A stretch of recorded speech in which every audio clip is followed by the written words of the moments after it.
Parish served by St James with Emmanuel sits within New Brighton, a seaside district of Wallasey on the Wirral.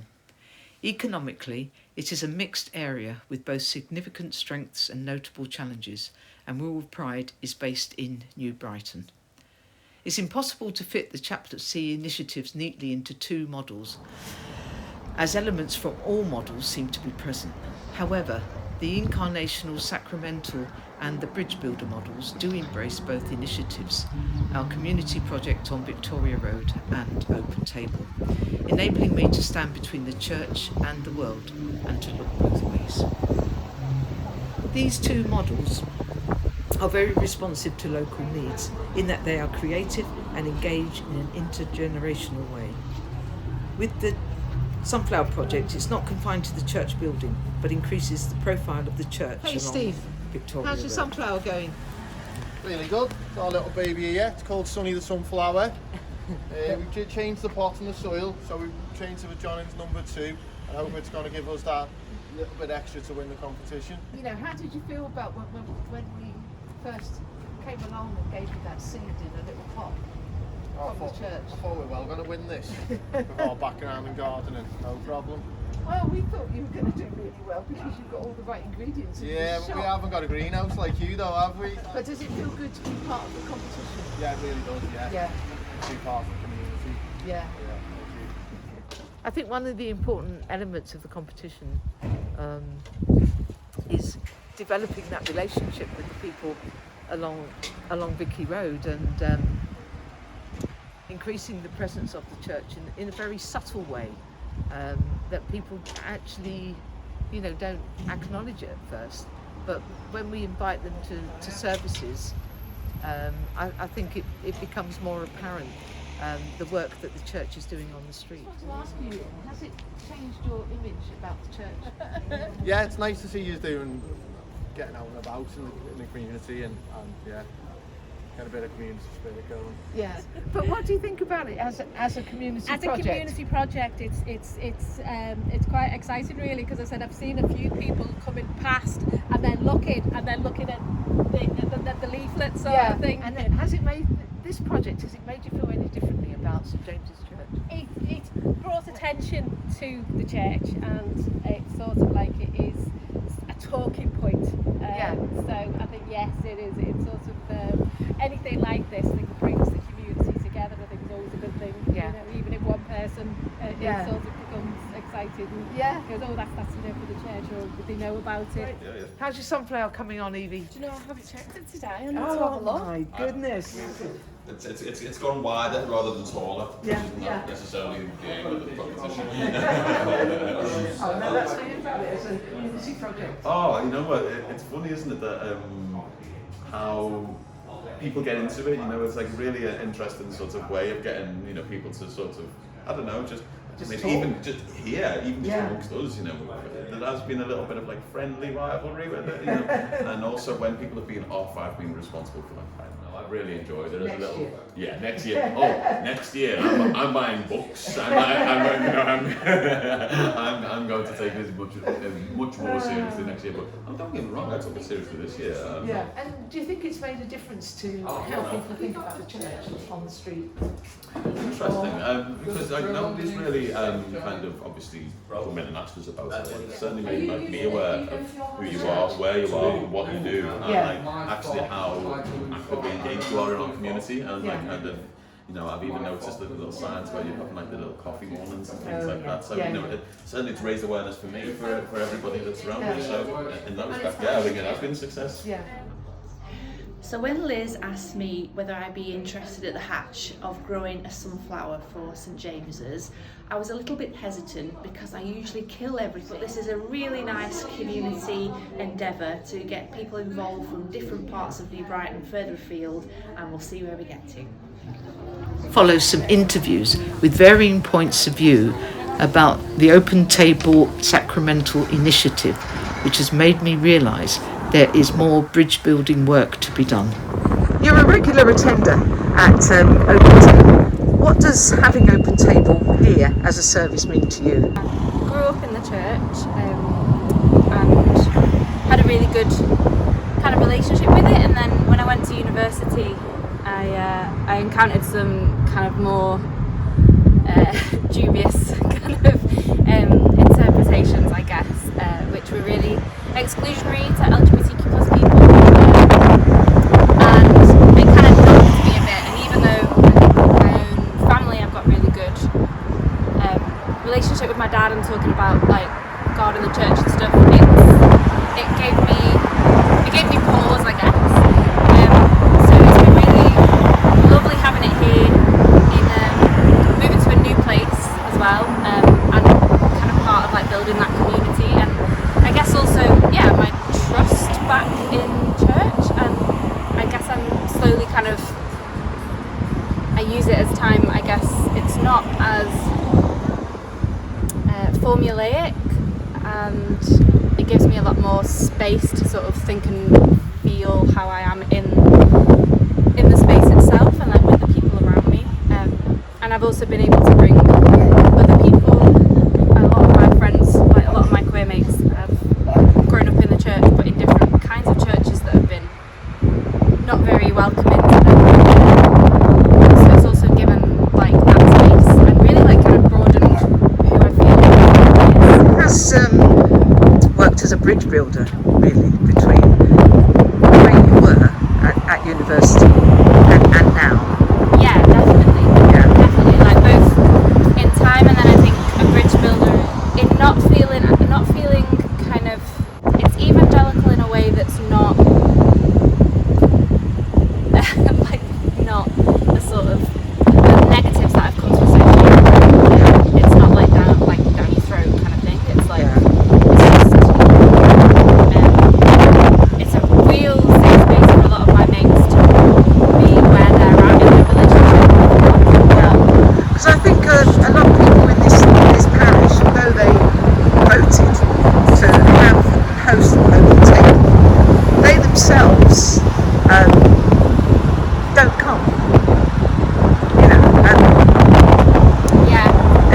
and also because they sort of feel that to say the ordinary service isn't safe for me is doing them a disservice, and I wondered what your take might be on that. I think often in like ordinary Sundays, everyone's like very, you get really like not stuck in your ways, but you've got a routine to things, and I think that these Sundays, like, it's more about the people than it is the sort of like the structured service. So I mean I think like church is people, and at these Sundays you get a chance for, especially like the sort of allies and like non-queer people that come from the regular Sunday churches. They come and then they're like, they're the bridge then. I mean I have mates who say that they want to try and go to like just regular Sunday services. I think that's kind of the purpose. It's not to segregate. It's like a really sort of friendly and gentle way to become part of a larger community. Yeah. So I think it would benefit people from the church to come more. Yeah, definitely. I was initially on the first meeting about Open Table, and I was very much in favour of it. It was my suggestion that we had it 4 o'clock on the Sunday afternoon. Initially, when it first started 2 years ago, I was coming regular, helping out, serving teas, and I thought that it would open up those people to come to the regular services, either here at Emmanuel or down at St James, and that sort of didn't happen. We've been going now for 2 years, and I think I wanted things to happen sooner, and they didn't happen quick enough for me. So I got a bit disillusioned, but talking to other people, some places, especially over in Liverpool, it took them 6 years to get an established congregation. So maybe I should sort of just hang back and maybe start coming to the services, joining in, meeting different people, talking to the congregation, especially here at Emmanuel. a lot of them feel they don't see why the LBGT community should have a separate service. They feel as though they're welcoming enough, and why do they have to have something separate? So they're not against the services on that Sunday afternoon, but they don't fully support it. How we're going to get them to change, I'm not too sure. The only way it is invite them to come to that 4 o'clock service and encourage them to mix with these people that come on a Sunday, and maybe it'll become one congregation in the years to come. Well, it seems to me that having a distinctly separate service for a particular group in society is really an exercise in segregation. And I think we should aim towards integration, bringing everybody together for services, for fellowship within the one set of services and one building. I mean, I recall going back into the 1990s, we had a member of our congregation who had transitioned from male to female. You know, was just fully accepted, and nobody regarded it as an issue at all. And shouldn't that be the model that we have?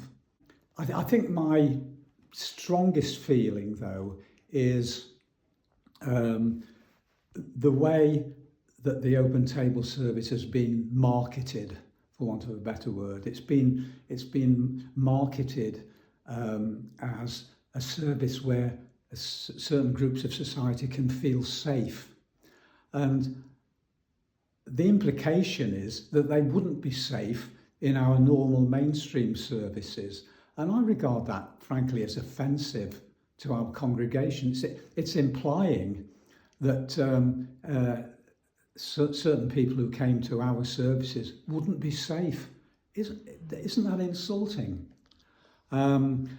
So that's my strongest reaction. I think that on the whole, the Open Table project is a very positive one, and it gets off to a fairly slow start. But 2 years it's been running. We've got the 20-person mark, which is not a bad number to be at.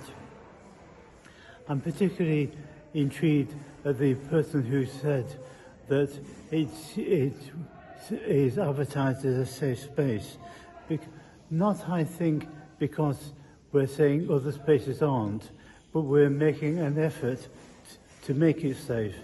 Not only to make it welcoming, but also to tell people that if they have a problem with it, we're happy to discuss that with them, but not at the service. It's a place where inclusion is paramount, and therefore they can take their objections and lodge them in another place. I've enjoyed being a part of it, doing the music very badly, and occasionally leading it, which has been very good. I like the service as a whole. It's a nice blend of informality with enough liturgy to provide a background and the backbone to the whole thing. So I like the service, and I like its blend of liturgical format and innovative and informal approach. Particularly, I like the couple where we've done an agape with you leading it, and Polly's thing, where the blend of informality and liturgy would be particularly helpful. I hope people find it as useful as I do. Obviously, I'm not a member of the LGBTQI, etc. cohort, but my daughter is, and I'm thoroughly supportive of her.